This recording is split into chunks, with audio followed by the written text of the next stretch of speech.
I don't think that we ever get to the spot where we're done saying, you know what, we could be a little better if we did this. And we're trying to keep doing that. And that's what makes us try to be those that are elite. That's what makes us think out of the box, right? And speaking out of the box, all about having the tools.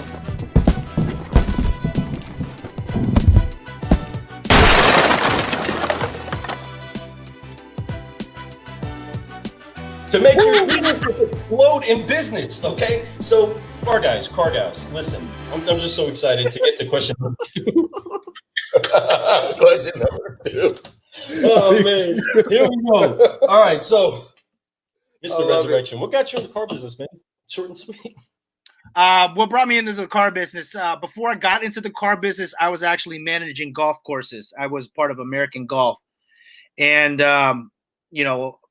majority of the members in the golf club were in the men's club were all car guys, GMs, owners, sales managers, sales guys, that type of stuff. This was back in when the housing crisis happened.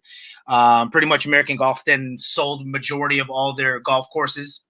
And when that time was happening, my one of the members came up to me. He was an owner for a Nissan dealership. Said, "Hey, look, I know you just had your first kid.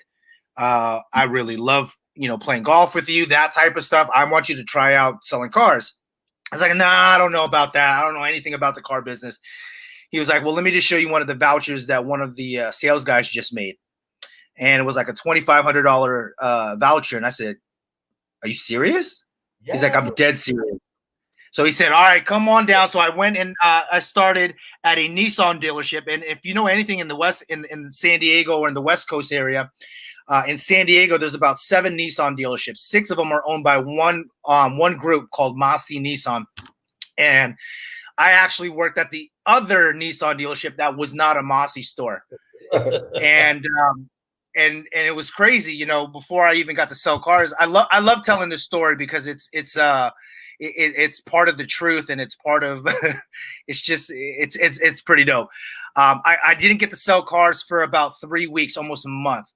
The sales manager wouldn't let me even talk to a customer. And he was very regiment, basically told me, before you even talk to a customer, I need to make sure you know how to show a car.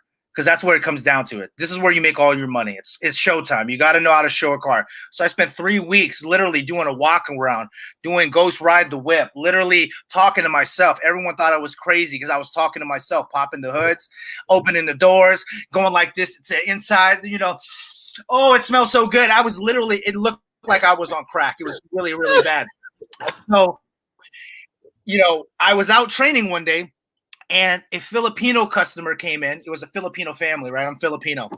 They came in, and the husband was looking at trucks. And I only knew one truck that was on the lot. It was a Nissan Titan lifted. And that's the only reason why I knew that they were selling Nissan Titans, because they had this one that was like kind of like on that ramp, but it had all the lift kits, had all the good stuff on it. And it had about like a $15,000 markup because of the lift kit. And, I was talking to the Filipino family, and I was like, "Look, I'm brand new to the game. I don't know much about it. I don't even know what the process is, but, let me go get someone that can help you." They're like, No, we want you to help us because you're Filipino. We trust you. You stay with us.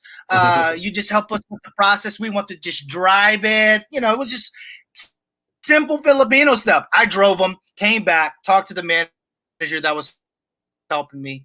He said, "Okay, I just want you to show these numbers, and this is what the payment fee. That's it. Don't look at anything else, John. Just show them this is the payment. This is what it's going to cost them. This is how much money down. And just say that. Just say that." I spent a $3,500 voucher off that one deal, and I was hooked. I couldn't believe it. It was more money than I was like, I brought that over. I said, "Honey, look at this shit. One car. If I sell 10 of these, we'll be ready." Yeah, dude. I didn't know that's not what all of them were.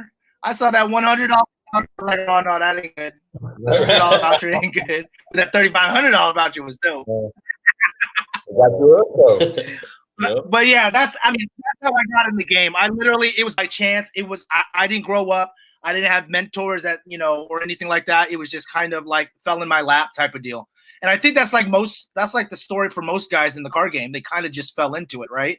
It was kind of like that in-between job so I can find that other job that I really want to do, right? But just like any car guy that's been in the game for a while, they saw that first voucher and they were stuck. So I always tell younger cats, I was like, yo, I hope you never make a pounder your first deal. Because if you make that pounder, you're stuck for life, son. And they're like, what are you talking about? Bam! Hooked. 10 years later, doing the same thing. Dude, it's definitely something that you get addicted to, no doubt about it. And